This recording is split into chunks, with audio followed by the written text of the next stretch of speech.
क्या हाल चाल? सब मजा में है?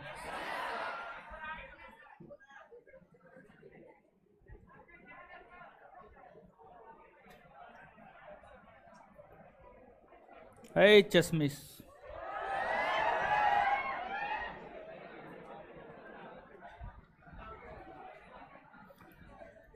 पशुपालन का साक्ष्य कहाँ कहाँ से मिला है? आय आय क्या बोल रहे हैं? मध्य पाषाण का कहाँ कहाँ से मिला है? स्थल का नाम पूछ रहे हैं।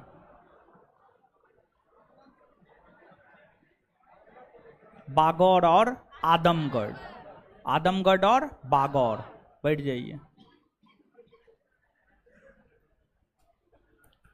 मध्य पाषाणिक स्थल, मध्य पाषाणिक स्थल दमदमा कहाँ है? बैठ जाइए।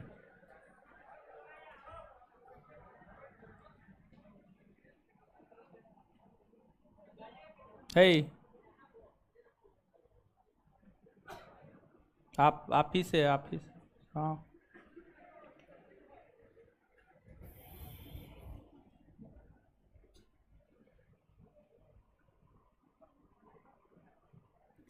बताइएगा,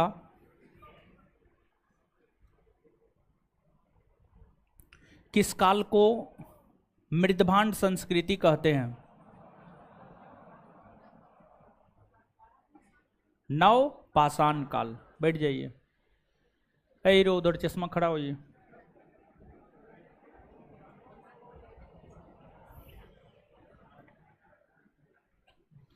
संगन कल्लू पिकली हल कहाँ है? कर्नाटक में। ठीक है। अतिरमकम तमिलनाडु में। मेहरगढ़ पाकिस्तान के बलूचिस्तान में। चलिए, थोड़ा आवाज कम कर दीजिए, आवाज हमको ज्यादा लग रहा है। ठीक है, आवाज थोड़ा कम कर दीजिए। शांत हो जाइए और ध्यान से लेक्चर को सुनिए, इधर उधर मत कीजिए। पढ़ने आए हैं, सिर्फ पढ़ने पे ध्यान दीजिए।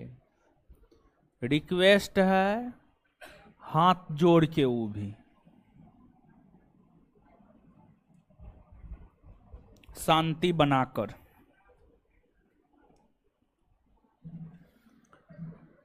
देखिए, हम आपको पाषाण युग के विषय में बता रहे हैं, और जो पाषाण युग के विषय में हम आपको बता रहे हैं, पाषाण युग को हम 3 भाग में बांटे थे, और पाषाण युग को जो हम 3 भाग में बांटे थे, उसमें आपको पूरा पाषाण काल है, पूरा पाषाण काल के बाद जो है मध्य पाषाण काल है, मध्य पाषाण काल के बाद जो है आपको नव पाषाण काल है।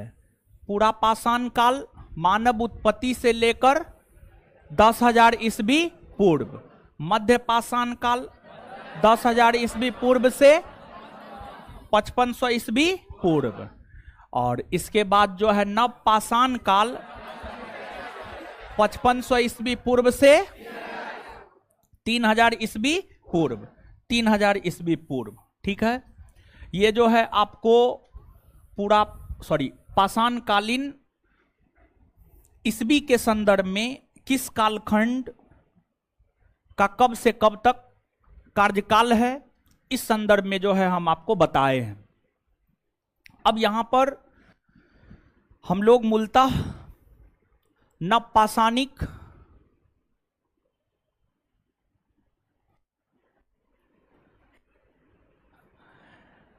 हम बोलते हैं बार बार एडमिशन मत करवाइए, मत करवाइए, तो आप लोग भी तो जबरदस्ती जो है एडमिशन करवा लेते हैं। हम क्या कर सकते हैं बताइए।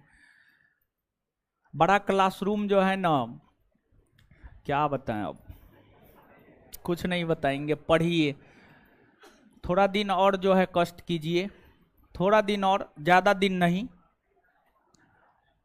लगभग हमको लगता है 1-1.5 माह। ठीक है, 1-1.5 माह में हो जाएगा, उपाय में लगे हुए हैं। अरे एडमिशन बंद है महाराज। ठीक है, आप लोग को लगता है एडमिशन ओपन है, एडमिशन बंद है। आइए अब पढ़िए। ठीक है, प्रॉब्लम तो बहुत है दुनिया में, प्रॉब्लम ही प्रॉब्लम है, सॉल्यूशन कहाँ है? सॉल्यूशन किसी भी चीज का नहीं है। अब शांत रहिए, पढ़िए। अब आइए,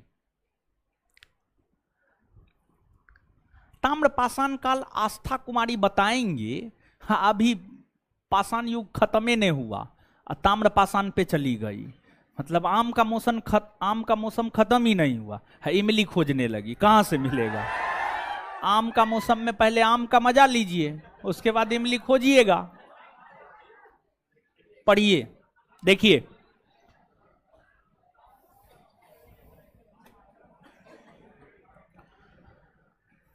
प्रमुख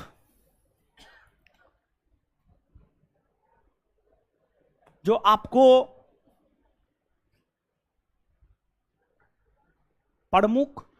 आपको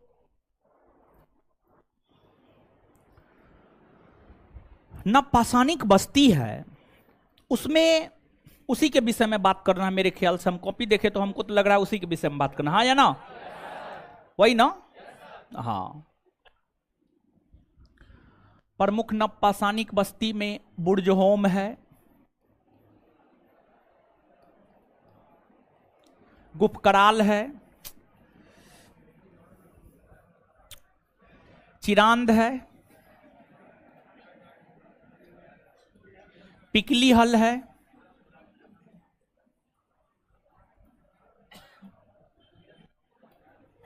संगन कल्लू है,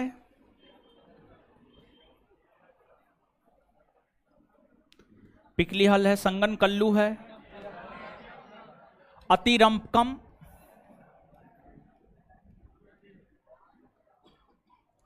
कंप है, कोल्डी हवा है, मेहरगढ़ है, लहुरा देव है, लहुरा देव। ये सभी जो है आपको नवपाषाणिक बस्ती है, ये सभी जो है आपको नवपाषाणिक बस्ती है। इन नवपाषाणिक बस्ती की कुछ ना कुछ विशेषता है। तो जो इस नवपाषाणिक बस्ती की कुछ ना कुछ विशेषता है, उस विशेषता को ही हमें समझना है और समझ बूझ करके जो है हमें लिखते जाना है। परीक्षा के लिहाज से जो महत्वपूर्ण फैक्ट होगा उसको याद भी करते हुए जाना है। एक तो जो बुर्जहोम और गुफकराल है, ये दोनों जम्मू कश्मीर में है। इन दोनों स्थलों से मृदभांड यानी मिट्टी के बर्तन और गर्तावास यानी गड्ढा घर, गर्तावास यानी गड्ढा घर। तो जम्मू कश्मीर में स्थित जो बुर्जहोम और गुफकराल है, यहां से मृदभांड और गर्तावास के प्रमाण व्यापक स्तर पर देखने को मिलते हैं। और साथ ही साथ जो बुर्जहोम है, यहां से इस बात का भी प्रमाण मिला है कि मानव के साथ कुत्ता को भी दफनाया जाता था, क्योंकि एक ही स्थान से दो दो अस्थि पंजर मिला। और जब दो दो अस्थि पंजर मिला तो पता किया गया कि कौन अस्थि पंजर जो है जानवर का है, मानव का है। तो पता चला एक अस्थि पंजर मानव का है और एक अस्थि पंजर जो है आपको कुत्ता का है, एक अस्थि पंजर जो है आपको कुत्ता का है। तो इससे विद्वानों ने यह बात कही कि बुर्जहोम एक ऐसा स्थल है जहां से मानव और कुत्ता दोनों के एक साथ दफनाए जाने के प्रमाण देखने को मिलते हैं। तो अब नीचे से आप नोट डाउन कीजिएगा, स्टार मारिएगा। बुर्जहोम और गुफकराल, स्टार मारिएगा। बुर्जहोम और गुफकराल, बुर्जहोम और गुफकराल, बुर्जहोम और गुफकराल, बुर्जहोम और गुफकराल।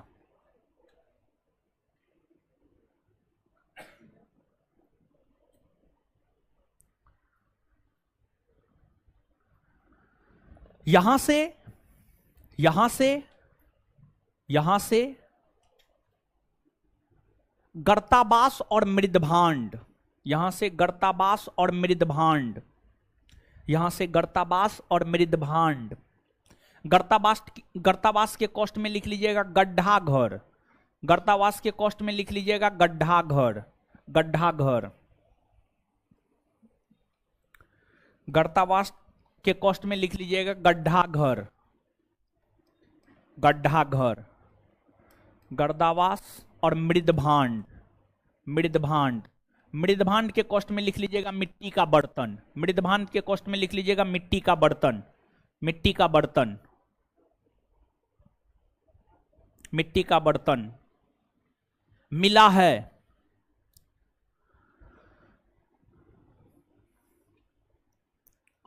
साथ ही साथ, साथ ही साथ, साथ ही साथ बुर्जहोम, बुर्जहोम, बुर्जहोम एक ऐसा नवपाषाणिक बस्ती है, बुर्जहोम एक ऐसा नवपाषाणिक बस्ती है जहां से मानव और कुत्ता, जहां से मानव और कुत्ता, जहां से मानव और कुत्ता दोनों को, मानव और कुत्ता दोनों को एक साथ, दोनों को एक साथ दफनाए जाने का प्रमाण,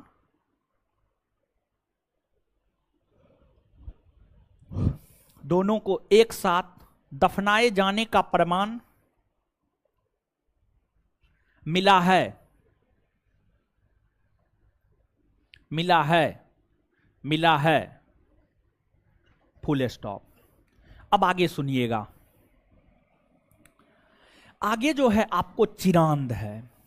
चिरांद एक नवपाषाणिक बस्ती है जो कि बिहार के सारण में है।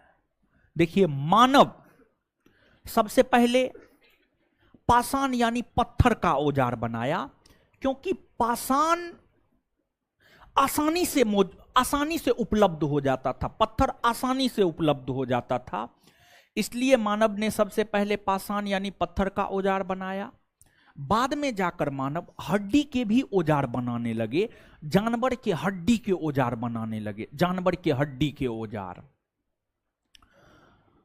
तो जो नवपाषाणिक बस्ती चिरांद है, नवपाषाणिक बस्ती चिरांद है, यहां से हड्डी के औजार या उपकरण व्यापक स्तर पर मिले हैं। और जब उस हड्डी के उपकरण के विषय में पता लगाया गया कि यह हड्डी का उपकरण किस जानवर का है, तो पता चला यह हड्डी का उपकरण हिरण के सींग का है, हिरण के सींग का है। मतलब बिहार के सारण के चिरांद में जो नवपाषाणिक बस्ती, बिहार के सारण के चिरांद जो कि एक नवपाषाणिक बस्ती है, यहां से हड्डी के औजार मिले हैं, और यह हड्डी का औजार हिरण के सींग का बना हुआ था। तो नीचे से लिखिएगा चिरांद, चिरांद, हेडिंग मारिएगा चिरांद, चिरांद।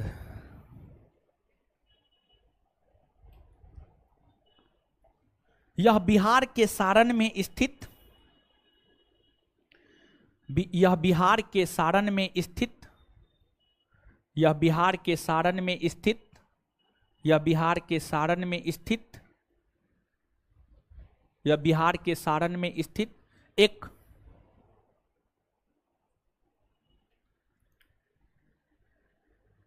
नवपाषाणिक बस्ती है, नवपाषाणिक बस्ती है, जहां से हड्डी के औजार, जहां से हड्डी के औजार, हड्डी के औजार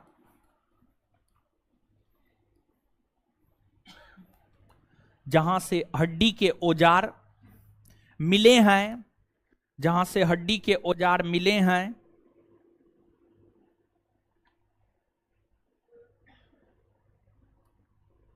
जहां से हड्डी के औजार मिले हैं, जहां से हड्डी के औजार मिले हैं, जहां से हड्डी के औजार मिले हैं, मिले हैं,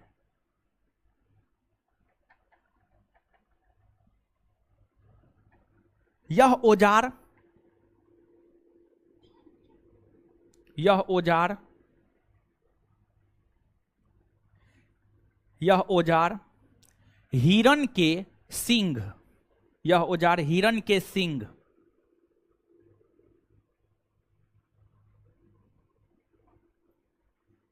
यह औजार हिरण के सींग से बने हैं,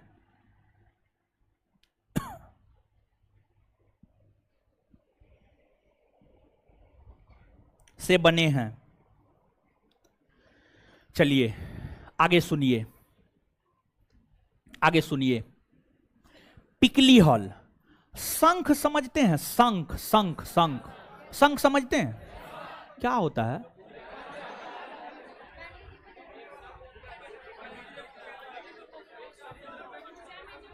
छोटा सा समुद्र तट पर मिलता है, समुद्र तट पर शंख मिलता है। और एगो शंख होता है जो फूकने वाला, हाँ हाँ हाँ हाँ, जो यज्ञ सबके समय, यज्ञ समझते हैं?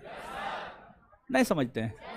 हरे राम हरे कृष्णा, वही यज्ञ हुआ। शंख, शंख और शंख तो समझ गए? अरे बकलोल, यज्ञ सब के समय जो पुरोहित पंडित लेकर के मुंह में फूकता है, अरे इसको क्या कहते हैं? अरे लालू यादव का बड़का बेटा वो फूकता है ना, वही तो शंख है, वही शंख है। नहीं नहीं देखे हैं ना शंख? तो जो है यूट्यूब पे जाइएगा, तेज प्रताप शंख, ठीक है, मार दीजिएगा, एक आध को वीडियो आइए जाएगा, समझे? तो शंख समझ गए होंगे अब आप। उसके बाद राख समझते हैं? राख, राख, राख समझते हैं? देखिए बताते हैं कि जैसे कि कोयला, कोयला, कोयला को हम जलाते हैं तो उससे आग की यानी उष्मा की प्राप्ति होती है, प्रकाश और उष्मा दोनों की प्राप्ति होती है। या फिर गोईठा या उपला, गोईठा या उपला को जलाने के बाद भी उष्मा और प्रकाश की प्राप्ति होती है। जलाने के बाद जो उसका अवशेष बचता है, गोईठा या कोयला को जलाने के बाद जो उसका अवशेष बचता है, उसी को जो है राख कहा जाता है, राख, राख कहा जाता है। तो जो आपको पिकली हल है और संगन कल्लू है, आप सभी लोग जानते हैं कहां है ये? पिछले क्लास में नहीं बताएं? आप लोग तो ऐसा रिएक्शन देते हैं, लगता है जीवन में पहली बार सुने हैं। महाराज इससे पहले पिछले क्लास में सुनाई थे ना, बताई भी थी कहां है कहां नहीं है। तो पिकली हल से जो है ना शंख के ढेर का प्रमाण मिला है। कौन चीज का? शंख के ढेर का प्रमाण मिला है। और संगन कल्लू ये भी कर्नाटक में ही है, यहां से राख के ढेर का प्रमाण मिला है। राख, राख के ढेर का प्रमाण मिला है। दोनों कर्नाटक में है, कॉस्ट में देकर के तो लिखाए थे दोनों कर्नाटक में है। तो अब नीचे से एक एक लाइन में लिख लीजिए पिकली हल, पिकली हल, पिकली हल। सुन रहे हैं 68वीं बीपीएससी से ऑप्शनल ऑब्जेक्टिव कर रहा है। ऐसा मेरा दोस्त अभी एगो मैसेज किया, हम बढ़िया से पढ़ नहीं पाए हैं। अगर ऑप्शनल जो है ऑब्जेक्टिव हो गया तो जैसे दरोगा में रिजल्ट होता है ना, वैसे संस्थान में देखिएगा बीपीएससी में भी होगा। हम तो सोच रहे हैं बीपीएससी में ऑप्शनल ऑब्जेक्टिव कर दिया, वो भी सिर्फ पासिंग 30%। ऐसे जोड़ा गया है 300 मार्क का ऑप्शनल की जगह। ऐसे तो ये नोटिफिकेशन आया है अभी, ठीक है, मेरा दोस्त मैसेज किया है।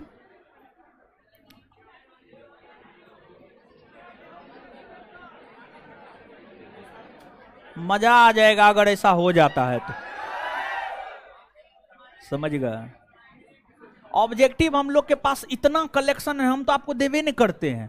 जानते हैं फाउंडेशन बेच में देने से डरते हैं, टारगेट बेच में भी बहुत सारा चीज जो है ऑब्जेक्टिव देने से डरते हैं, क्योंकि बहुत सारा चीज ऐसा है ना जो कि अगर देंगे बताएंगे ना तो आप लोग के सीधा ऊपर ऊपर से जाएगा।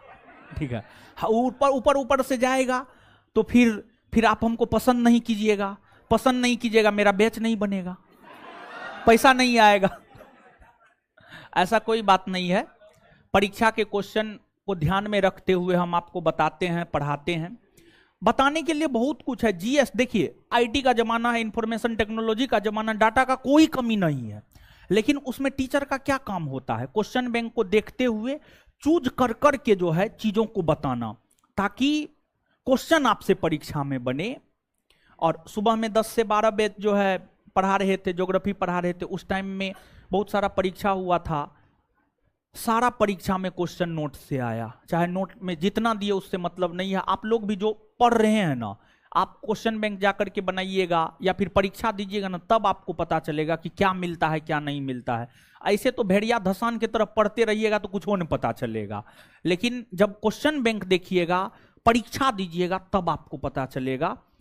अगर ऑप्शनल हो जाता है, वो तो आया हुआ, वो तो मैसेज किया है, लेकिन हम भी अपना से पढ़ेंगे। ऐसे वो मेरा दोस्त है, वो किया है तो सही ही किया होगा, लेकिन फिर भी जब तक स्वयं से नहीं पढ़ ले तब तक हमको विश्वास नहीं होता है, समझ गए? तो अगर हो जाता है तो फिर तो बड़ी जबरदस्त होगा, समझे? बहुत जबरदस्त होगा, बहुत बेहतर होगा हमारे लिए बहुत बेहतर होगा, समझे? किसी के लिए क्या होगा पता नहीं है, लेकिन अगर ऑब्जेक्टिव कर देता तो हमारे लिए बड़ी बेहतर होगा। चलिए, पिकली हल डैश दे करके, डैश दे करके, डैश दे करके लिखिएगा। यहां से शंख के ढेर के परमाण, यहां से शंख के ढेर के परमाण, यहां से शंख के ढेर के परमाण, यहां से शंख के ढेर के परमाण, यहां से शंख के ढेर के परमाण, शंख के ढेर के परमाण मिलते हैं। अरे पानी ना है हीरो, है हीरो सब, पानी ना, पानी दीजिए ना महाराज। ठीक है, लिखिए अगला, संगन कल्लू, संगन कल्लू, संगन कल्लू डैश देकर, यहां से राख के टीले का परमाण, यहां से राख के टीले का परमाण, यहां से राख के टीले का परमाण, यहां से राख के टीले का परमाण, यहां से राख के टीले का परमाण, राख के टीले का परमाण मिलता है। यहां से राख के टीले का परमाण मिला है, सॉरी मिला है, सॉरी मिला है। यहां से राख के टीले का परमाण मिला है, राख के टीले का परमाण मिला है। चलिए अतिरंपकम पर आते हैं।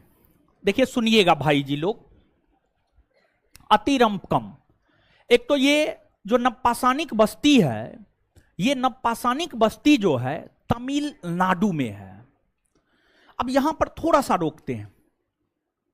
मानव, मानव के द्वारा कई प्रकार के धातु का प्रयोग, मानव के द्वारा कई प्रकार के धातु का प्रयोग किया गया, लेकिन मानव ने सबसे पहले जिस धातु का प्रयोग किया है वह तांबा धातु है। तांबा धातु, तांबा धातु है।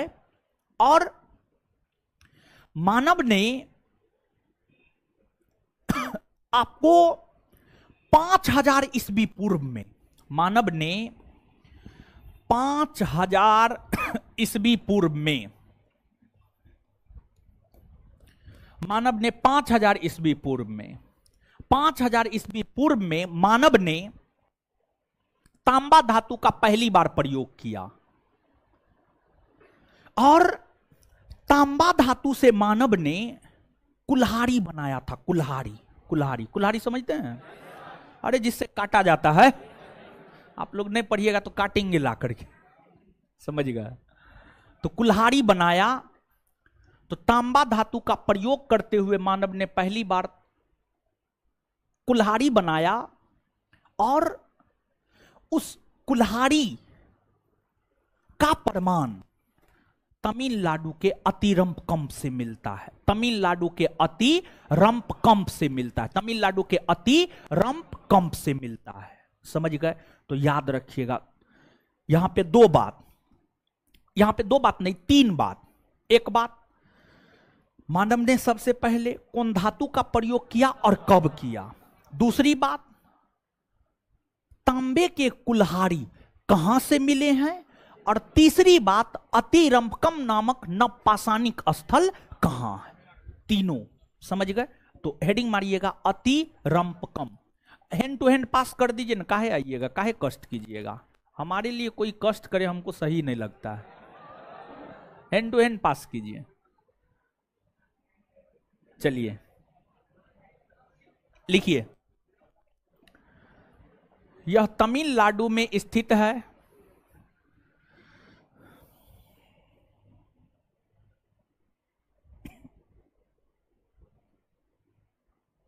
यह तमिलनाडु में स्थित है। यह तमिलनाडु में स्थित है। यहां से, धन्यवाद आपको, यहां से कुल्हाड़ी, कुल्हाड़ी, कुल्हाड़ी लिखना होगा नहीं ना, कुल्हाड़ी,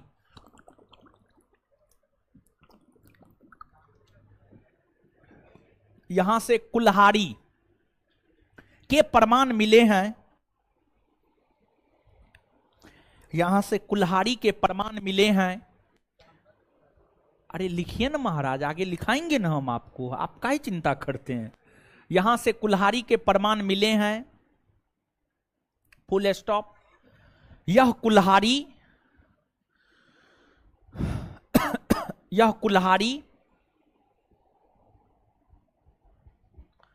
तांबा धातु का बना था।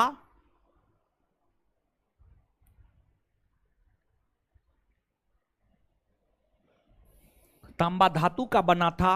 मानव ने, मानव ने, मानव ने सर्वप्रथम 5000 ईस्वी पूर्व में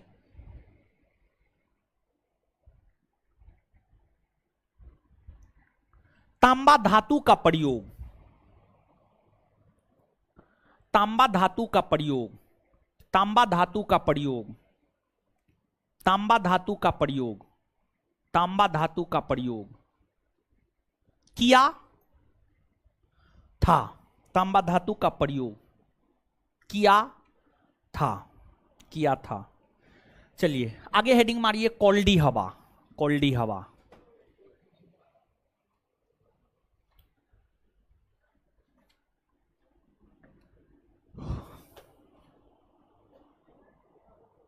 देखिए, आप सभी लोग जानते हैं कि जो कोल्डी हवा है उत्तर प्रदेश में है।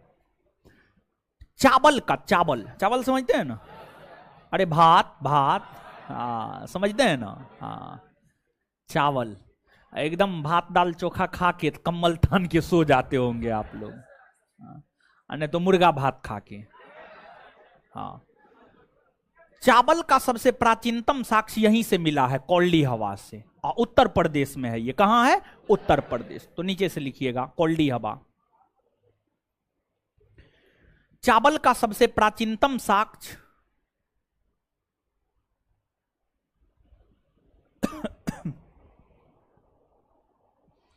चावल का सबसे प्राचीनतम साक्ष्य, चावल का सबसे प्राचीनतम साक्ष्य कोल्डी हवा से, कोल्डी हवा से मिलता है।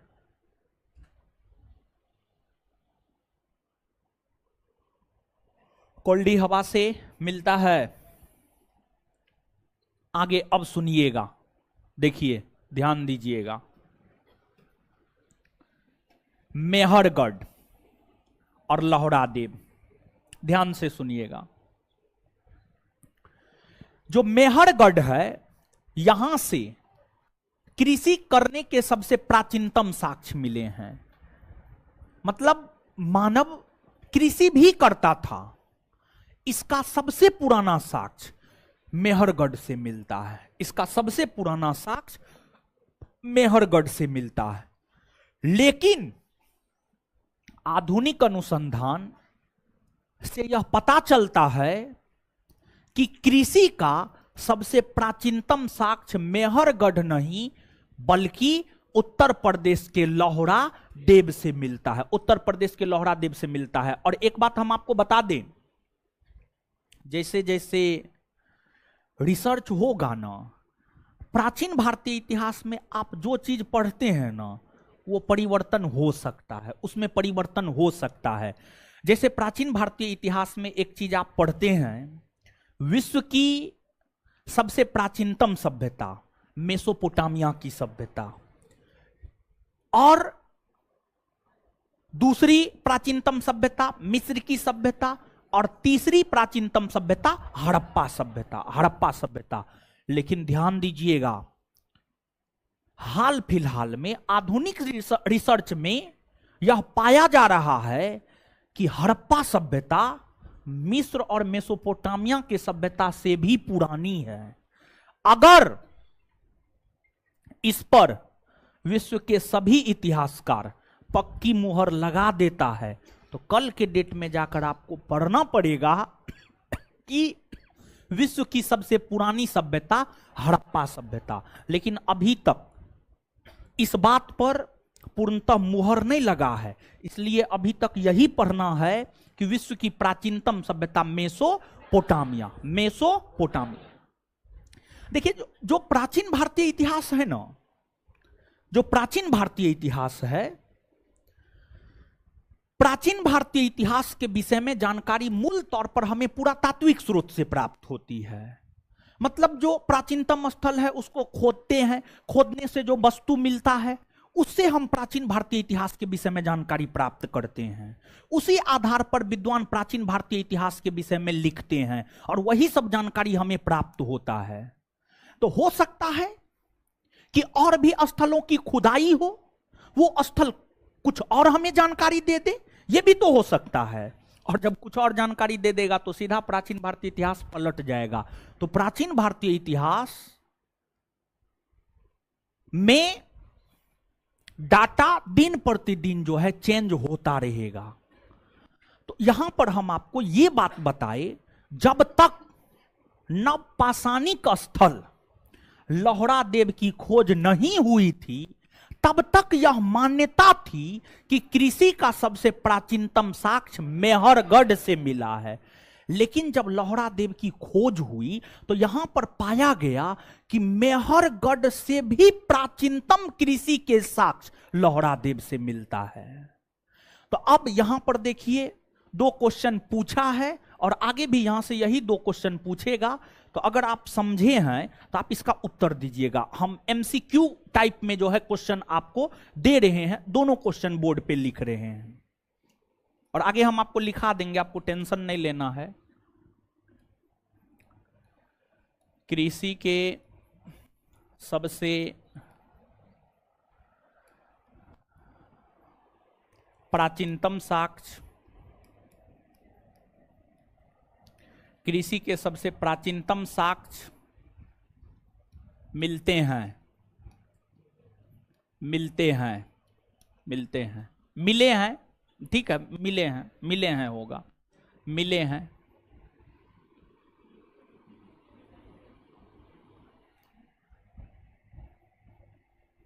मिलते हैं को काटिए, मिले हैं, ठीक है। अब ठीक है, ऑप्शन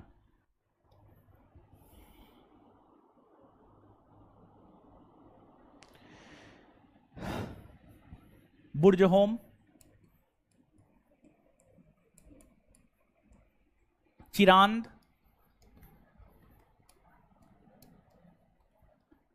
मेहरगढ़, मेहरगढ़,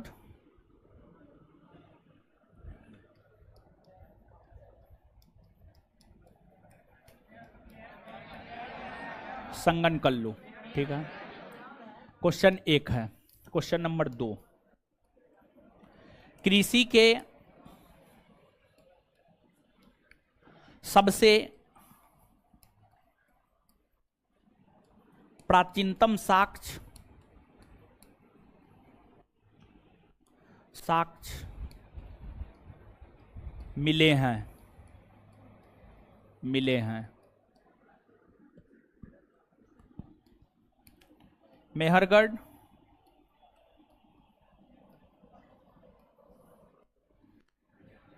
आदमगढ़,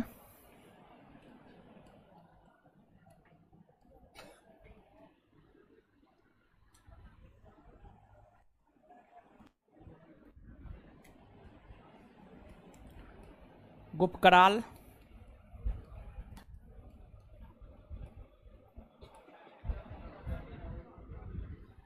लहुड़ा देव। ये क्वेश्चन नंबर 2 है।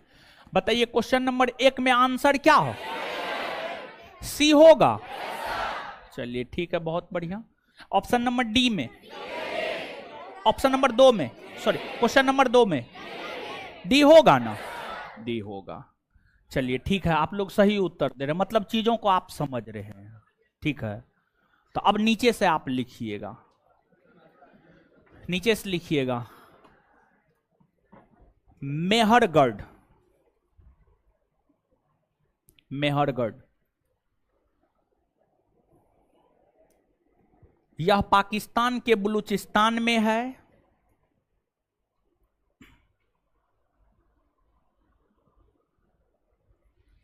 यह पाकिस्तान के बलूचिस्तान में है।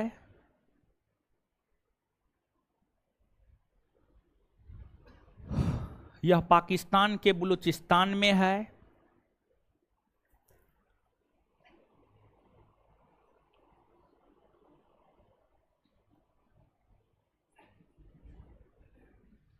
यहां से कृषि के सबसे प्राचीनतम साक्ष्य, यहां से कृषि के सबसे प्राचीनतम साक्ष्य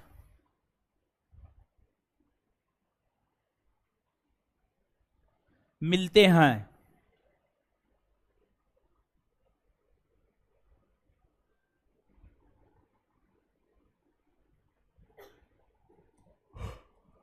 आगे लोहड़ा देव, आगे हेडिंग मारिएगा लोहड़ा देव, लोहड़ा देव।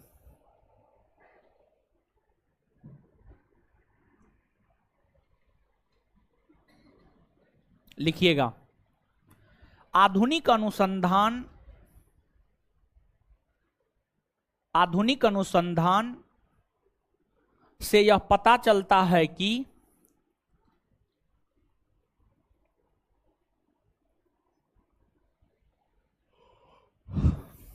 आधुनिक अनुसंधान से यह पता चलता है कि आधुनिक अनुसंधान से यह पता चलता है कि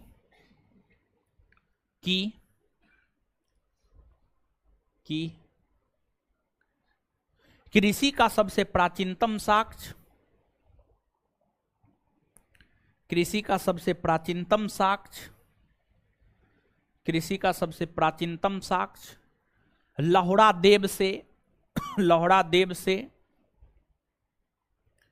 मिलता है।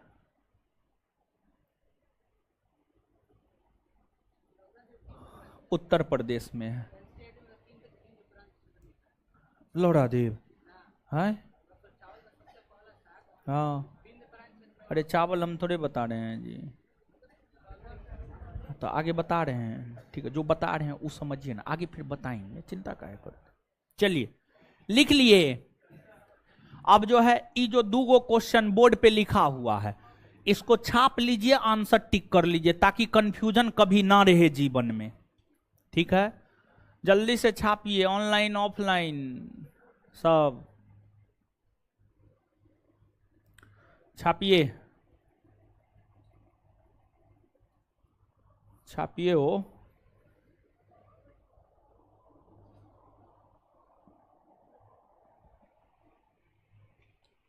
सब लेकिन पतर सुट्ठे सब आकर के बैठता है, सब ये सब सिगरेट पीता होगा पक्का।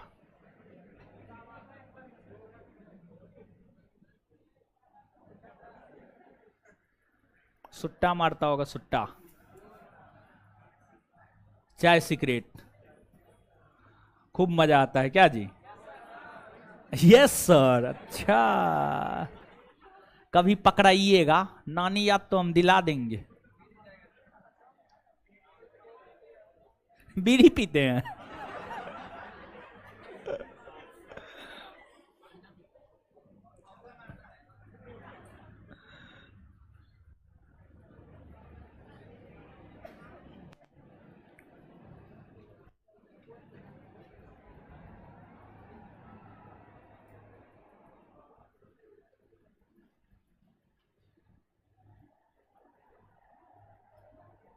लिख लिए?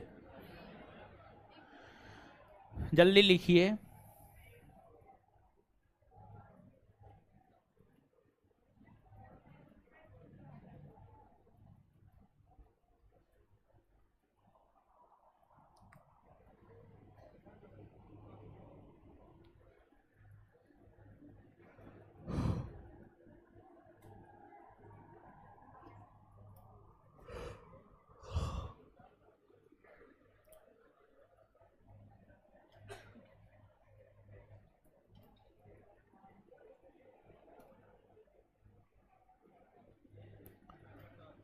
हो गया? अब आगे आइएगा, आइए समझते हैं, ठीक है, और समझते हैं और कुछ चीजों को समझते हैं। देखिए,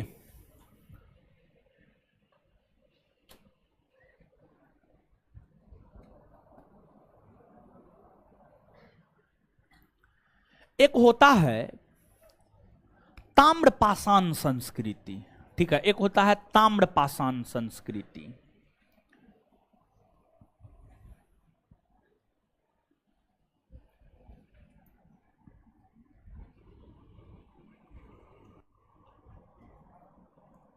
ताम्र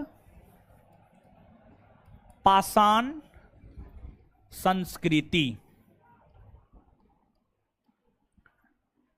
देखिए, ताम्र प्लस पाषाण, ताम्र का मतलब तांबा और पाषाण का मतलब पत्थर, यानी वैसी संस्कृति जिसमें तांबा और पत्थर दोनों के औजार का प्रयोग किया जाता था, उसी को ताम्रपाषाण संस्कृति कहा जाता था, उसी को ताम्रपाषाण संस्कृति कहा जाता है। और यहां पर ताम्रपाषाण संस्कृति के विषय में आगे हम देखेंगे, लेकिन उससे पहले एक चीज हम आपको यहां पर और बताना चाहते हैं, फिर वहां पर आएंगे, दोबारा लौटकर आएंगे। भारत को हम लोग दो भाग में बांटकर पढ़ते हैं। भारत को हम लोग जो दो भाग में बांटकर पढ़ते हैं, एक उत्तर भारत और एक दक्षिण भारत।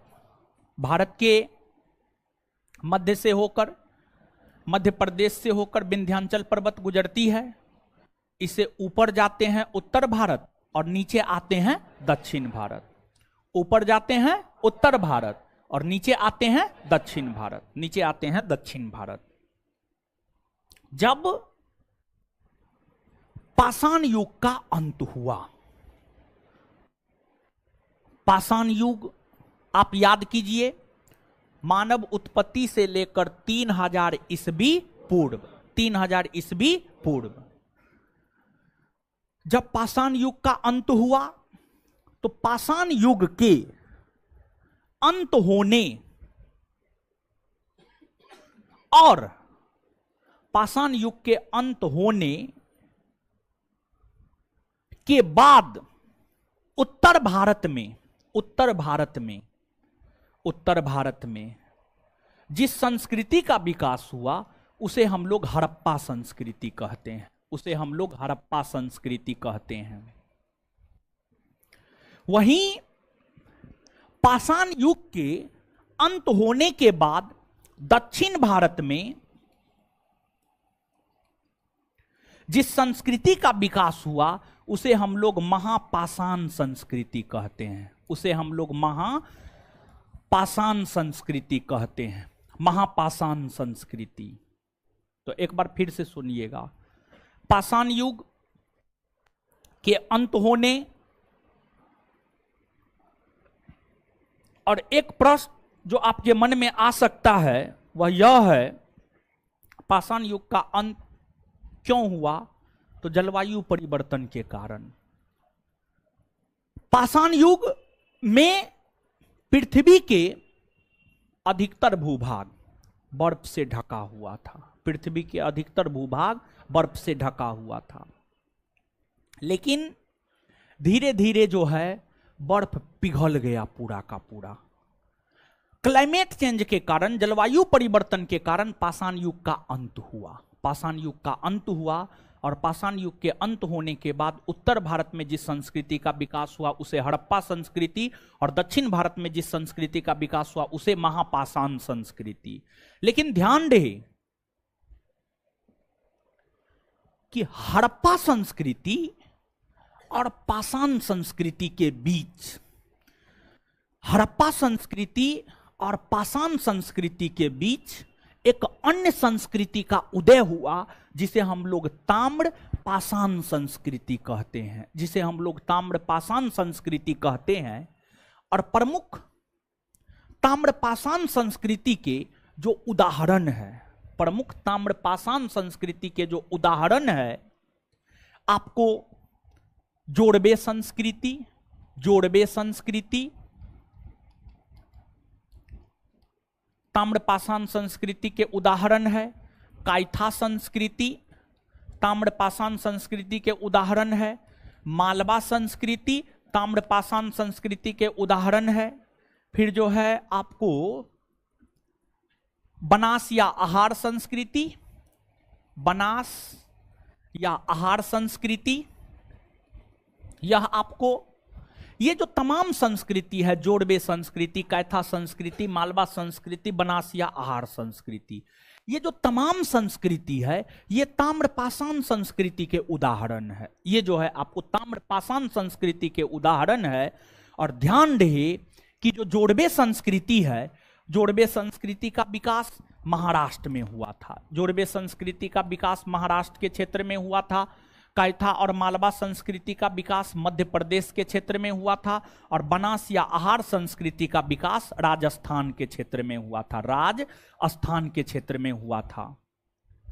और यहां पर एक बात और हम बताते चले कि जो ताम्रपाषाण संस्कृति थी, ताम्रपाषाण संस्कृति के जो लोग थे वे गांव में रहते थे, गांव में रहते थे। और वे लोग मुख्य तौर पर कृषि किया करते थे। वे लोग मुख्य तौर पर कृषि किया करते थे। कृषि किया करते थे मतलब गेहूं, चावल, धान, ज्वार, बाजरा, कपास, समझ गए, इन सभी चीजों का वे लोग उत्पादन किया करते थे।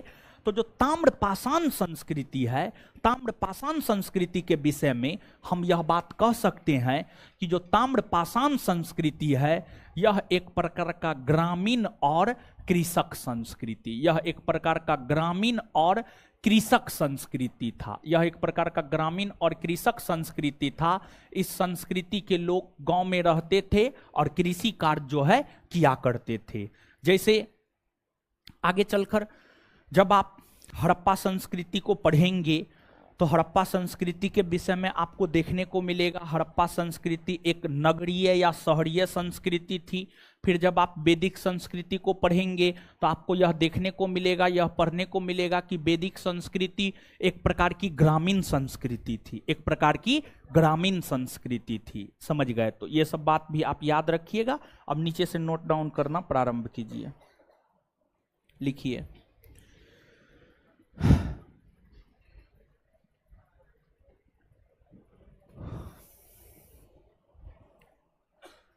पाषाण संस्कृति के, पाषाण संस्कृति के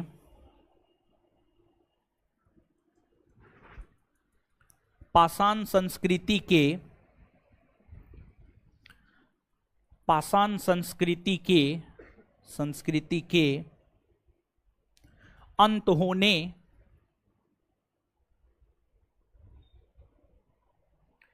पाषाण संस्कृति के अंत होने के बाद उत्तर भारत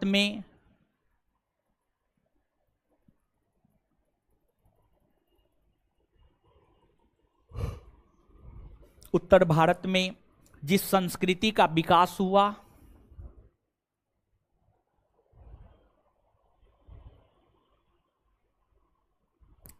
उसे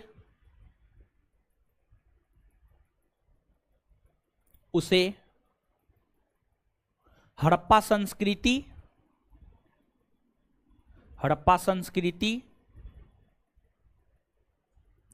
तथा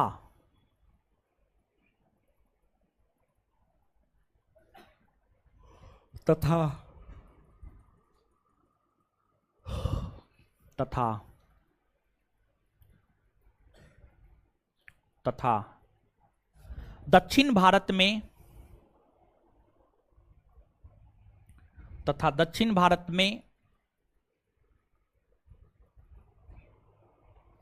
जिस संस्कृति का विकास हुआ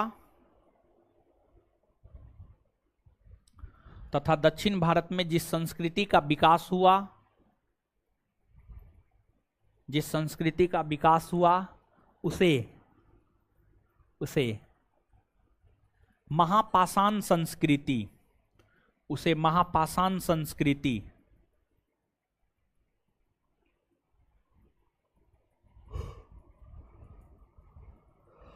महापाषाण संस्कृति कहते हैं।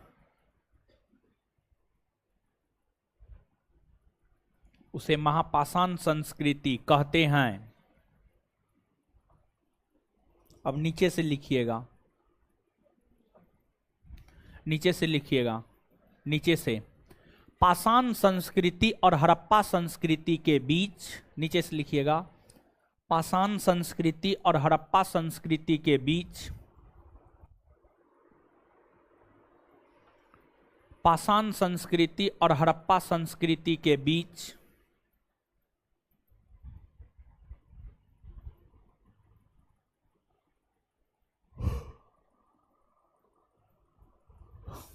पाषाण संस्कृति और हड़प्पा संस्कृति के बीच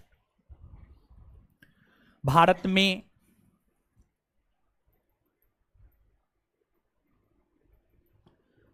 जिस संस्कृति का विकास हुआ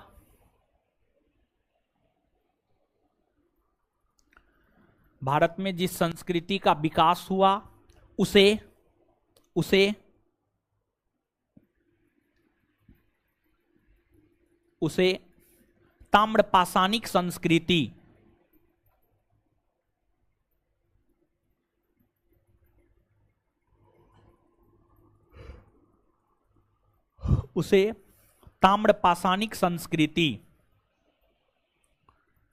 ताम्रपाषाणिक संस्कृति कहते हैं।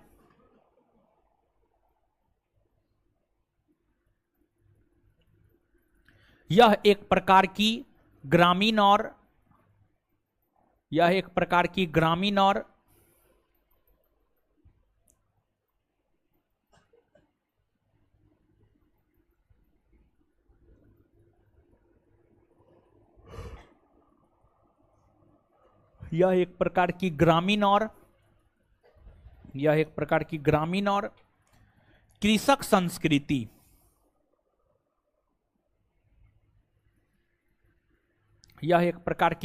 और कृषक संस्कृति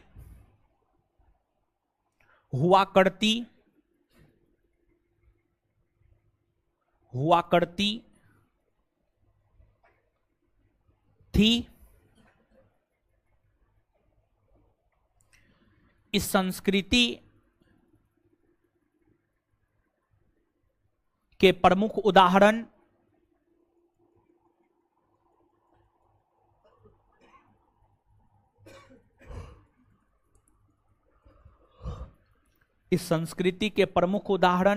निम्न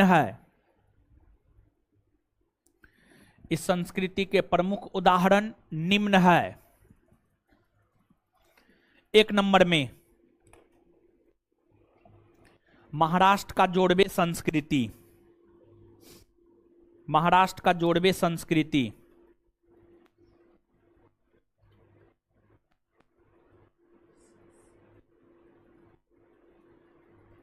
महाराष्ट्र का जोड़वे संस्कृति, नीचे से महाराष्ट्र का जोड़वे संस्कृति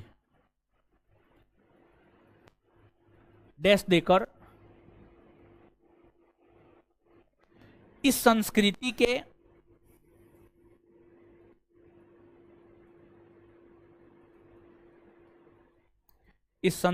के प्रमुख स्थल,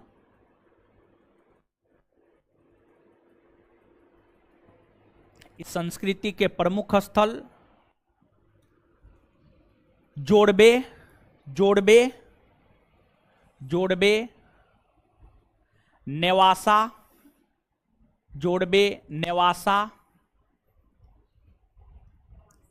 नेवासा, देमाबाद,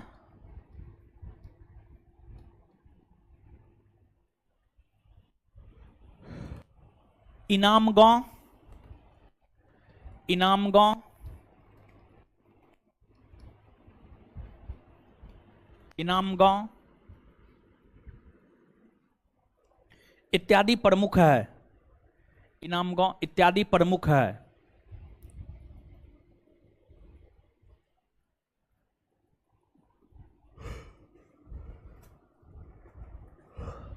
देखिए ध्यान दीजिएगा, एक तो बात यह है कि जब आगे पढ़िएगा थोड़ा बहुत आप लोग जानते होंगे, खैर नहीं भी जानते हैं तो उससे कोई दिक्कत नहीं है। जैसे कि आगे चल करके जो है आप हड़प्पा संस्कृति के विषय में पढ़ेंगे।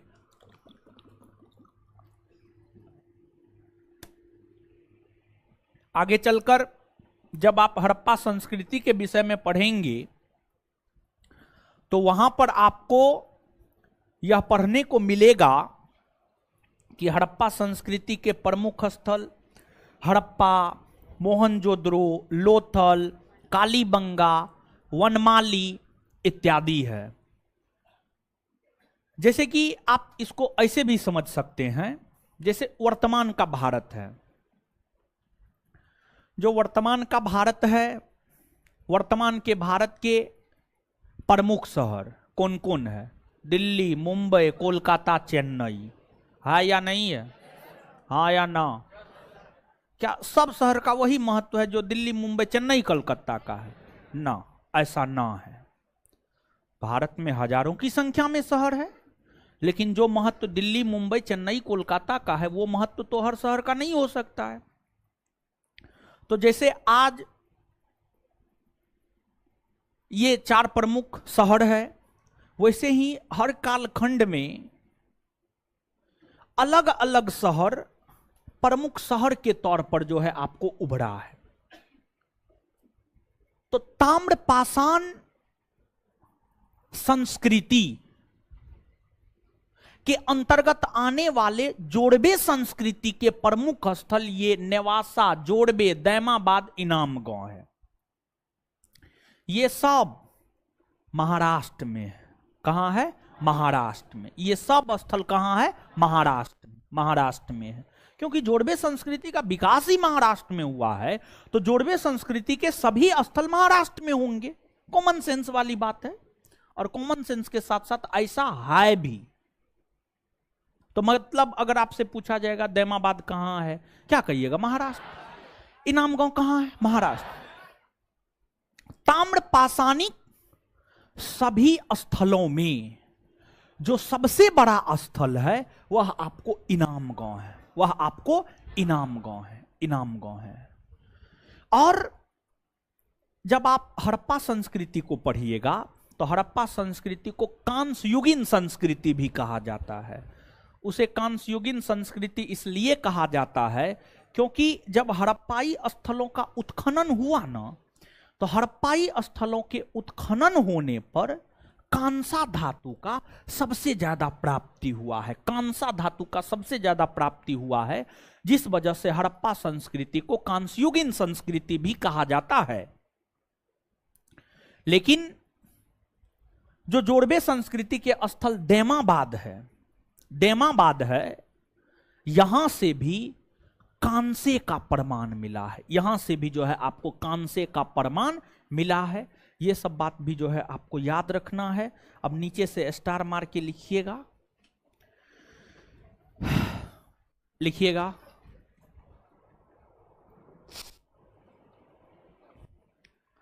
ताम्रपाषाण युगीन, ताम्रपाषाण युगीन सभी स्थलों में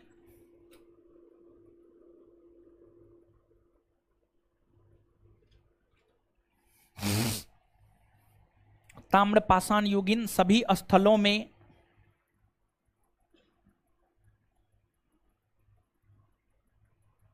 इनामगांव, इनामगांव, इनामगांव एक बड़ा स्थल था।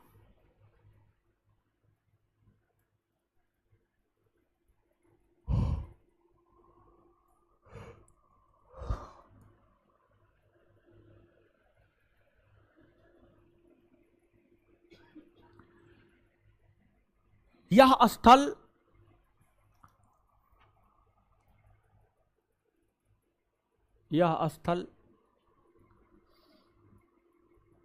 किलाबंद, यह स्थल किलाबंद,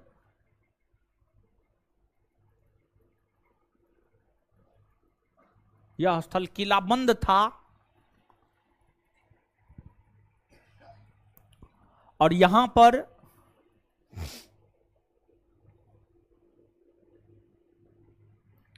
गहरी खाई,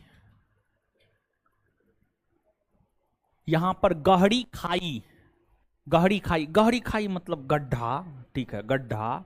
और किलाबंद मतलब किसी भी स्थल को चारों तरफ से घेर देना, ठीक है। जैसे कि आपका मकान है, आप अपने मकान को जो है चारों तरफ से घेर दिए, मतलब उसको किलाबंद कर दिए, ठीक है। गहरी खाई भी देखने को, गहरी खाई भी देखने को मिलता है।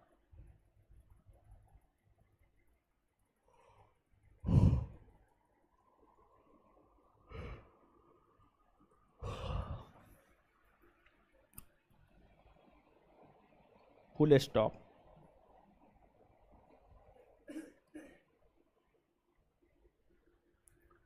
दैमाबाद से, दैमाबाद से, बोर्ड पे लिखा हुआ है दैमाबाद, दैमाबाद से, दैमाबाद से अगला पॉइंट स्टार मार के लिखिए ना इसी में। दैमाबाद से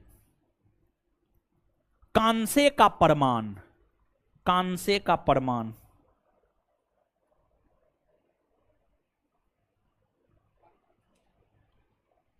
कांसे का प्रमाण मिलता है।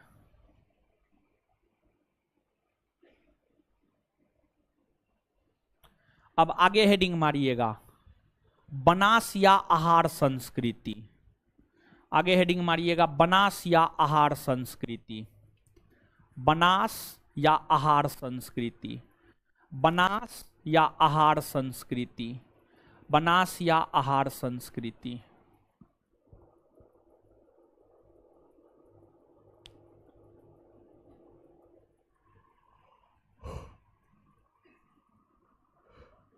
बनास या आहार संस्कृति, डैश देकर लिखिएगा। इस संस्कृति का विकास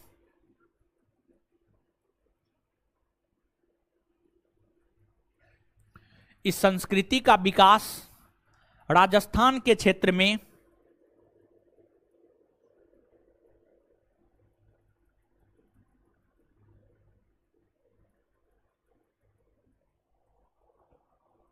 इस संस्कृति का विकास राजस्थान के क्षेत्र में हुआ है।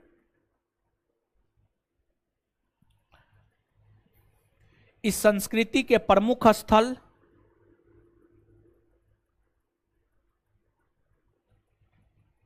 इस संस्कृति के प्रमुख स्थल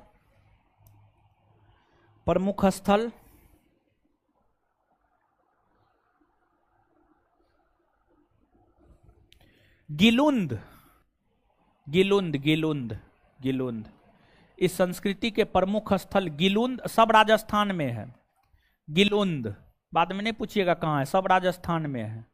गिलुंद, बालाथल, बालाथल, बनास,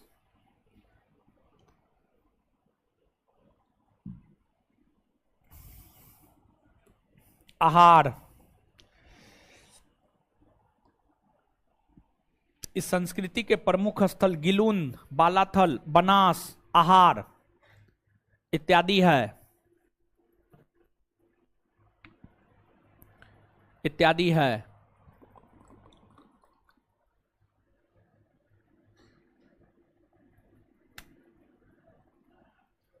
इत्यादि है। अब देखिएगा इसमें जो बनास है, बनास से जो है ना बहुत भारी मात्रा में तांबा मिलता है, तांबा मिला है, जिस वजह से बनास को ताम्बवती भी कहा जाता। ताम्बवती, ताम्बवती, नीचे से स्टार मार के लिखिएगा। बनास को, बनास को ताम्बवती, बनास को ताम्बवती भी कहा जाता है। बनास को ताम्बवती भी कहा जाता है क्योंकि यहां से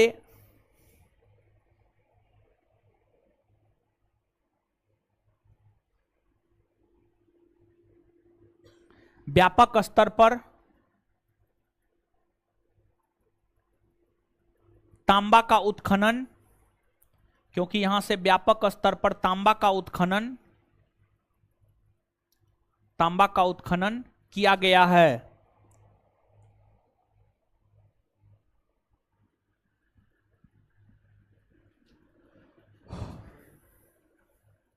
और इस संस्कृति का जो सबसे प्रमुख केंद्र बिंदु है वह गिलुंद है। गिलुंद इस संस्कृति का सबसे प्रमुख केंद्र बिंदु है। और गिलुंद से जो है पक्की ईंट का प्रमाण मिला है। पक्की ईंट, पक्की ईंट मतलब ईंट, पक्की ईंट, कच्ची ईंट समझते हैं। देखिए ईंट कौन चीज से बनता है? वो मिट्टी से, मिट्टी से बनता है ना। देखिए ईंट को फरमा में दे करके चौखुट बना लिया जाता है, उसको सबसे पहले धूप में सुखाया जाता है और धूप में सुखाने के बाद जो है उसको आग में पकाया जाता है। अगर ईंट को सिर्फ धूप में सुखाकर उसका प्रयोग कर लिया जाता है तो यह माना जाता है कि यह कच्ची ईंट है, लेकिन उसी ईंट को जब आग में पका दिया जाता है तो यह माना जाता है कि पक्की ईंट है। तो ईंट जब आग में पक जाती है तो उसी को पक्की ईंट कहा जाता है। और आपको बनास या आहार संस्कृति के अंतर्गत गिलुंद से जो है पक्की ईंट का प्रमाण मिला है। पक्की ईंट का प्रमाण मिला है। तो नीचे से लिखिएगा,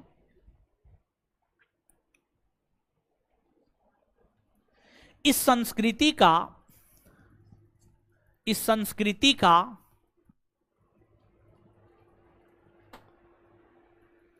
प्रमुख केंद्र बिंदु,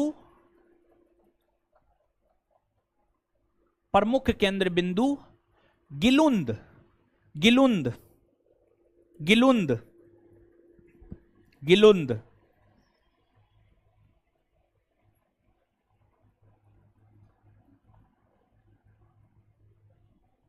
नामक शहर है, नामक शहर है।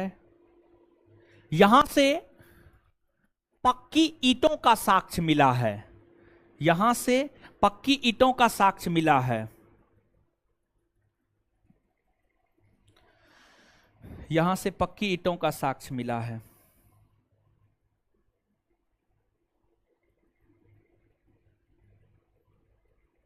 अब नीचे से अगला पॉइंट, अगला पॉइंट लिखिएगा, मालवा और कैथा संस्कृति का विकास। मालवा और कैथा संस्कृति का विकास, मालवा और कैथा संस्कृति का विकास मध्य प्रदेश, मालवा और कैथा संस्कृति का विकास मध्य प्रदेश में देखने को मिलता है। मध्य प्रदेश में देखने को मिलता है। मालवा और कैथा संस्कृति का विकास मध्य प्रदेश में देखने को मिलता है। मध्य प्रदेश में देखने को मिलता है।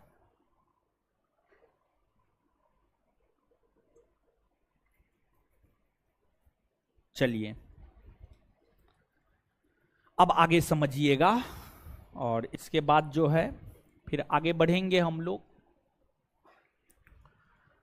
अब एक चीज जो है, एक पॉइंट याद आया है, ठीक है, पॉइंट ये याद आया है, मेहरगढ़ जहां पे लिखाए थे वहां पे थोड़ा सा जगह है, एक लाइन देखिए तो है, जगह है, नहीं भी है तो मैनेज करना होगा आपको, ठीक है।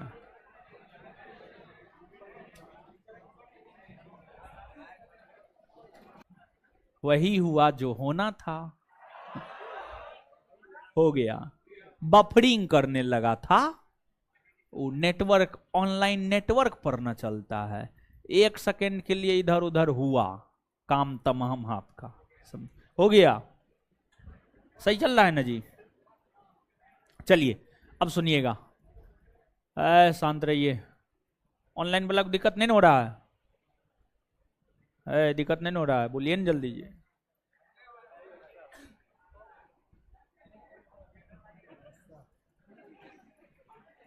ना ठीक तो दिखाई दे रहा है यहाँ जी, यहाँ पर तो लाइन क्लियर है।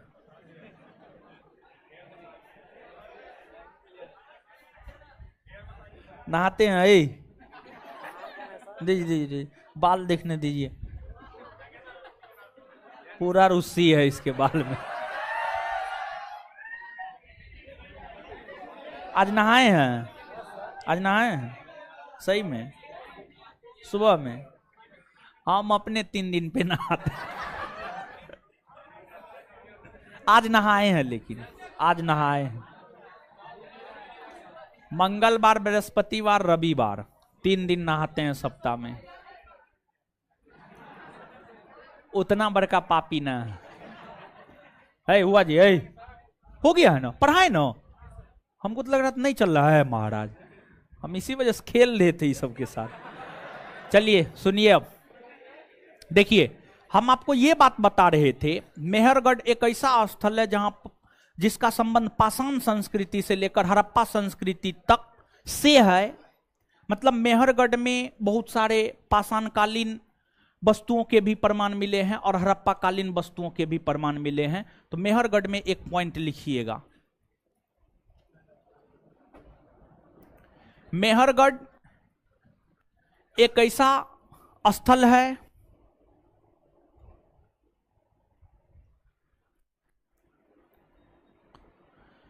मेहरगढ़ एक ऐसा स्थल है जहां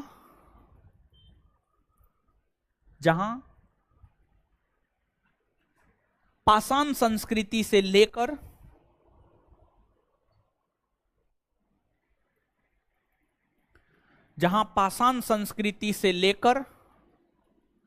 हड़प्पा संस्कृति तक के अवशेष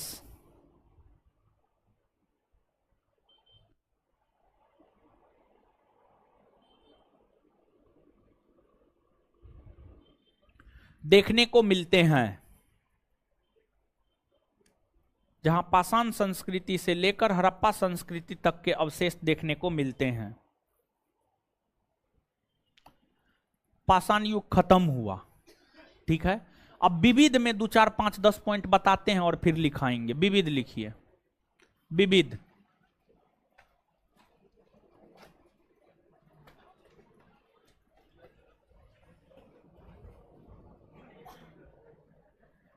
है, सुनिए, सुन रहे हैं? हाँ सुनिए आराम से, ध्यान से देखिए। जो भारतीय पुरा स्थल की खुदाई होनी प्रारंभ हुई थी, भारतीय पुरा स्थल की खुदाई होना प्रारंभ ब्रिटिश काल में हुआ। जब भारत में ब्रिटिशों का शासन था तो ब्रिटिश शासन के दौरान ही भारतीय पुरा स्थलों का खुदाई होना प्रारंभ हुआ। भारतीय पुरास्थलों का खुदाई भारतीय पुरातत्व सर्वेक्षण विभाग के दिशा निर्देशन में हुआ। भारतीय पुरातत्व सर्वेक्षण विभाग के दिशा निर्देशन में भारतीय पुरास्थलों की खुदाई हुई। और एक अंग्रेज अधिकारी थे, उनका नाम था अलेक्जेंडर कनिंघम। अलेक्जेंडर कनिंघम को भारतीय पुरातत्व का जनक कहा जाता है। भारतीय पुरातत्व का जनक कहा जाता है। और भारतीय पुरास्थलों की खोज जो आपको भारतीय पुरातत्व सर्वेक्षण विभाग के अधीन होता है, यह विभाग भारत सरकार के संस्कृति मंत्रालय के अधीन काम करता है।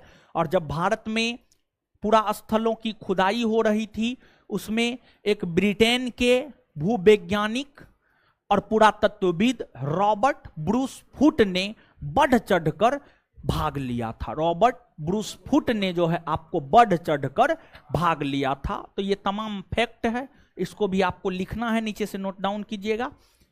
मारिए विविध और विविध में लिखिए अब कुछ पॉइंट।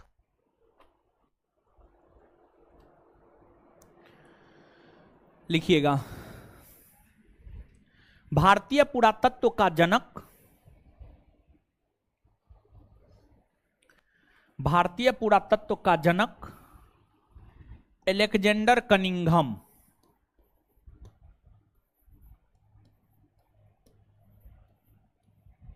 कनिंघम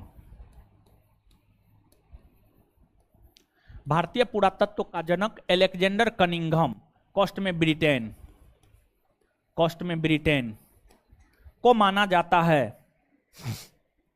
भारतीय पुरातत्व का जनक अलेक्जेंडर कनिंघम, कोस्ट में ब्रिटेन को माना जाता है, ब्रिटेन को माना जाता है। आगे अगला पॉइंट,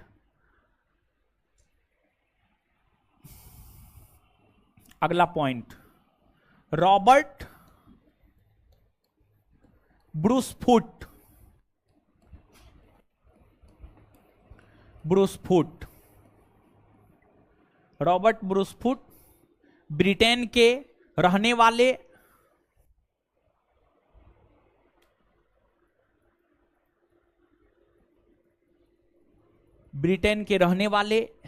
एक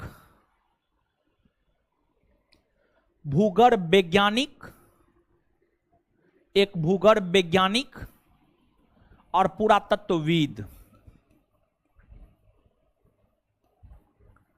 भूगर्भ वैज्ञानिक और पुरातत्वविद, भूगर्भ वैज्ञानिक और पुरातत्वविद था, भूगर्भ वैज्ञानिक और पुरातत्वविद था, पुरातत्वविद था। आगे,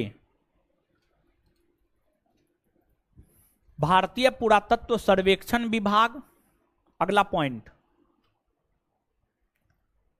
भारतीय पुरातत्व सर्वेक्षण विभाग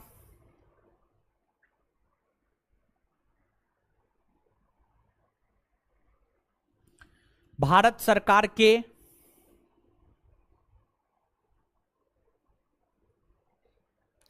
नीचे में छुट्टी नहीं हुआ है जी, नहीं हुआ है, ठीक है, देख लीजिए, थोड़ा सा 5 मिनट के अंतराल पर छुट्टी देंगे। देख लीजिए सर छोड़ने वाले हैं, पहले हम छोड़ देंगे, पहले सर छोड़े, देख कर के आइए जल्दी, ये नहीं के साथ छुट्टी दे देंगे फिर भगदड़ मच जाता है, ठीक है, बड़ी दिक्कत है, समझे, क्या बताएं, हम खुदे बहुत टेंशन में रहते हैं, अरे भीड़ के कारण।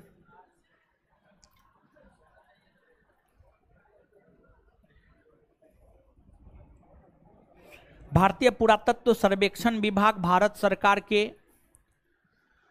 संस्कृति मंत्रालय,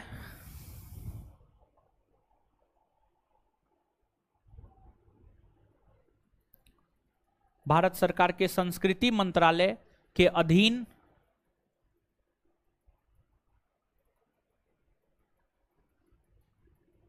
काम करता है।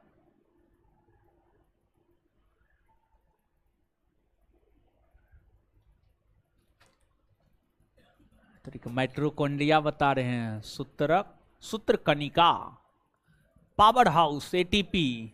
अच्छा बिट्टू सर खूब मजा ले रहे हैं, अभी पढ़ा रहे हैं ना, लाइन में है, 5-10 मिनट तो नहीं है, छोड़ेंगे अभी, हमको तो लग रहा है, हमको भी लग रहा है 38 एटीपी। एटीपी क्या है सर? कुछ लिखाइएगा या सिर्फ समझाइएगा ही? विद्यार्थी का अजीब अजीब कमेंट है। हम लिखाते समझाते हैं उसमें विद्यार्थी को प्रॉब्लम, बिट्टू सर सिर्फ समझाते हैं उसमें भी विद्यार्थी को प्रॉब्लम। यानी प्रॉब्लम ही प्रॉब्लम, सॉल्यूशन का कुछ भी पता नहीं। समझ गए? चलिए आइए अब फटाक से याद कीजिए, नहीं तो नानी याद दिला देंगे हम सबको। जल्दी आइए, जल्दी आइए, याद कीजिए, छुट्टी दे देंगे। कौन चीज का छुट्टी है? हाँ मिलेगा। हमको लगा छुट्टी के विषय में बोल रहे। आज थोड़ी गर्ताबास और मृदभांड का प्रमाण कहां से मिलता? बुर्जोम और मानव के साथ कुत्ता को दफनाए जाने का प्रमाण। हड्डी के औजार, हड्डी का औजार कौन जानवर का बना हुआ था? हाँ हिरन ना। अच्छा, शंख का ढेर कहां से मिला? राख का ढेर। तांबा के कुल्हाड़ी, तांबा के कुल्हाड़ी मानव ने सर्वप्रथम किस धातु का प्रयोग कब किया? चावल के साग। कृषि के सबसे प्राचीनतम साग, जहां पाषाण संस्कृति से हड़प्पा संस्कृति तक के अवशेष मिलते हैं, कहां से? आधुनिक अनुसंधान के अंतर्गत जो है कृषि के सबसे प्राचीनतम साग कहां से? भारतीय पुरातत्व का जनक अलेक्जेंडर, भारतीय पुरातत्व का जनक Alexander Cunningham. Robert Bruce Foote कहां का रहने वाला था? कहां का था? भारतीय सर्वेक्षण विभाग किस मंत्रालय के अधीन काम करता है? संस्कृति, संस्कृति मंत्रालय के अधीन काम करता है। चलिए ठीक है। इसके बाद आगे बताइएगा कि जो है जो ताम्रपाषाण संस्कृति है वह कैसी है? ग्रामीण। और ताम्रपाषाण संस्कृति के अंतर्गत कौन कौन आता है? जोड़वे संस्कृति कहां? जोड़वे संस्कृति कैथा और मालवा, कैथा और मालवा, कैथा और मालवा। बनासहार कहां? अच्छा, नेवासा, दैमाबाद, इनाम गांव कौन संस्कृति का स्थल? कौन संस्कृति के? सभी ताम्रपाषाणिक बस्ती में सबसे बड़ा बस्ती हाँ किला बंद है, गहरी खाई, कांसा का प्रमाण, कांसा का प्रमाण। अच्छा, ताम्बवती के नाम से जाना जाता है, ताम्बवती के नाम से जाना जाता। अच्छा, इसके बाद जो है पक्की ईंट का प्रमाण, पक्की ईंट का प्रमाण। ये जो गिलुंद बालाथल बनासहार है कहां है? कहां है? राजस्थान में है। समझ गए? इसके बाद क्या क्या बोल रहे? छुट्टी हो गया? अच्छा ठीक है, ठीक है, तब अभी 5-10 मिनट हम पढ़ाएंगे अब। ठीक है, चलिए। हाँ है, शांत रहिए, अकबकाइए नहीं ज्यादा। हाँ, क्या बोल रहे थे? याद करवा रहे थे। हाँ, याद तो करवा रहे हैं। अच्छा, एक बात बताइएगा कि जब पाषाण युग का अंत हुआ तो पाषाण युग के अंत होने के बाद उत्तर भारत में कौन संस्कृति और दक्षिण भारत में महापाषाण संस्कृति, महापाषाण संस्कृति। अच्छा,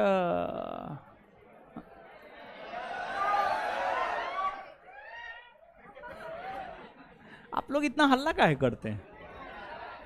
चलिए, यहां पर फैक्ट में, ठीक है, फैक्ट में और कुछ सुनिए। अरे देखिए, फोटो ले रही है, डेली क्लास नहीं आती है, जिंदा गाड़ देंगे हम। चलिए सुनिए, अब यहां से बेचारा कल से नहीं बैठेगा। सुनिए, एक प्रश्न जो है आपसे यह पूछा जाता है, विविध में लिखा रहे हैं तो एक प्रश्न आपसे यह पूछा जाता है, पहिया। पहिया समझते हैं? अरे बैलगाड़ी का पहिया, मोटर गाड़ी का पहिया, समझते हैं ना पहिया? एक प्रश्न पूछा जाता है कि पहिया का खोज जो है कौन काल में हुआ? पहिया का खोज नव पाषाण काल में। कौन काल में? ये बात नहीं लिखे हैं, लिखिए जल्दी, विविध में लिखिए, लिखिए विविध में, और लिखाएंगे अभी। विविध में लिखिए, पहिया का आविष्कार, पहिया का आविष्कार, पहिया का आविष्कार, पहिया का आविष्कार नवपाषाण काल में,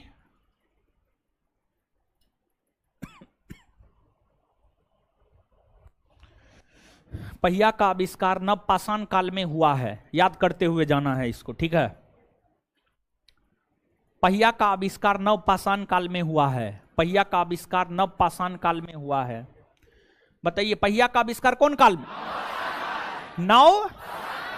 अब देखिए आपको जो है मानव, भारत के भीतर मानव संबंधी जो पहला साक्ष्य है, भारत के भीतर मानव संबंधी पहला साक्ष्य नर्मदा नदी घाटी से मिला है। नर्मदा नदी घाटी से मिला है।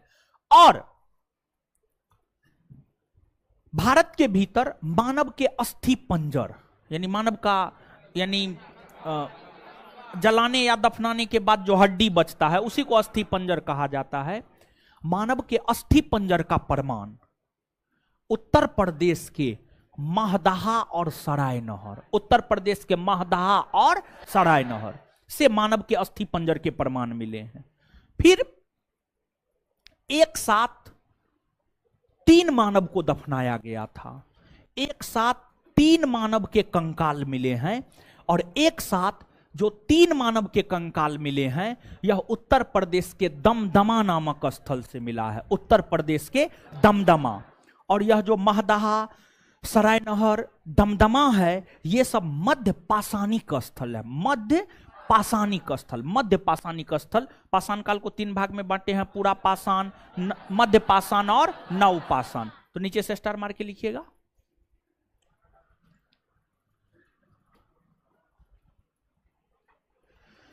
लिखिएगा, एहसान बाबू मेसोपोटामिया के विषय में जब हड़प्पा बताएंगे ना, तब वहां पर बताएंगे, ठीक है। लिखिए, मानव संबंधी आनंद जी सब परीक्षा को ध्यान में रखते हुए चलते हैं। आपको चिंता नहीं करना है। जितना लिखाते हैं, पढ़ाते हैं, याद करवाते हैं, याद करते रहिए, मजा में जिंदगी जीते रहिए। लिखिए, मानव संबंधी पहला प्रमाण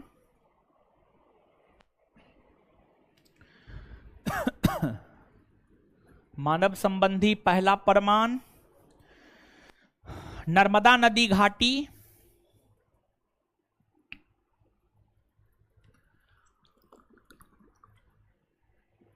में देखने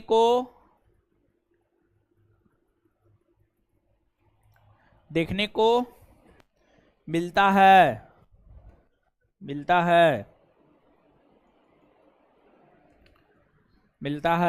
अगला क्वेश्चन, मानव के अस्थि पंजर का पहला प्रमाण,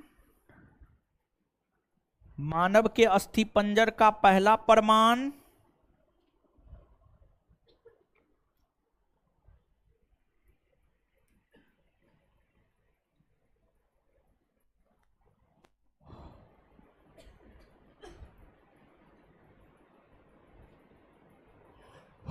मानव के अस्थि पंजर का पहला प्रमाण उत्तर प्रदेश के सराय नहर और महदहा, उत्तर प्रदेश के सराय नहर और महदहा, उत्तर प्रदेश के सराय नहर और महदहा, महदहा। देखिए एक मैसेज आ रहा है, दिलीप कुमार शर्मा ही बोल रहा है, सर एक लड़की भागने के लिए बोल रही है।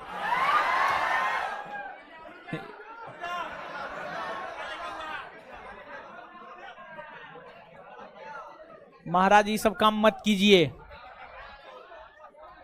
पढ़ लिख करके नौकरी कर लीजिए, तब लेके भागिएगा। अभी तो भाग जाइएगा, जीवन बर्बाद हो जाएगा, केस केसम हो जाएगा, लड़की का पिताजी केस उस कर देगा तो जीवन बर्बाद हो जाएगा, फिर करेक्टर सर्टिफिकेट नहीं बनेगा, नौकरी नहीं होगा। तो ये सब काम मत कीजिए, पढ़ने लिखने का उम्र है, ये सब काम मत कीजिए, पढ़िए लिखिए। आंचल रॉय सिंधु सभ्यता पढ़िएगा तो बताएंगे, बहुत चित्रात्मक है इसे। मानव के अस्थि पंजर का पहला प्रमाण उत्तर प्रदेश के सराय नहर और महदहा, उत्तर प्रदेश के सराय नहर और महदहा से मिलता है।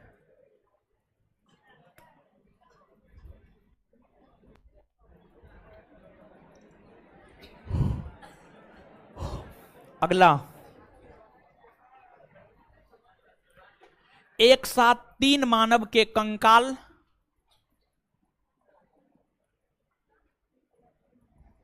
एक साथ है। पॉलिटी का वैलिडिटी कब तक रहा बता दीजिए नहीं सबको जी, ठीक है।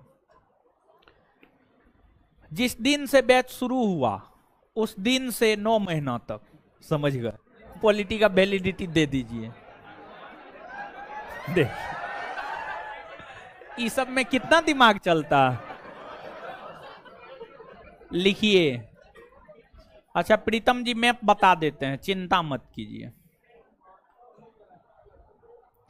एक साथ 3 मानव के कंकाल का प्रमाण दमदमा से, दमदमा से, दमदमा से, दमदमा से मिलता है, मिला है, सॉरी मिला है, सॉरी मिला है।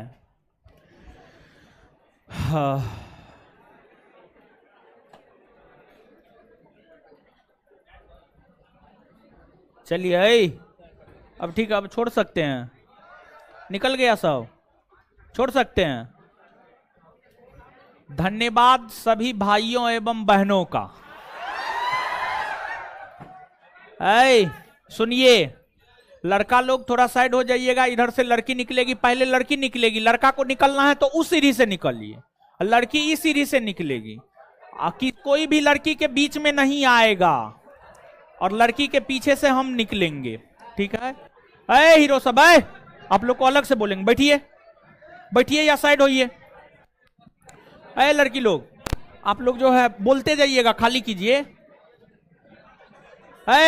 साइड होइए, हीरो सब साइड होइए, लड़की को निकलने दीजिए। इससे आगे अगले क्लास में मिलेंगे। धन्यवाद सभी लोगों का।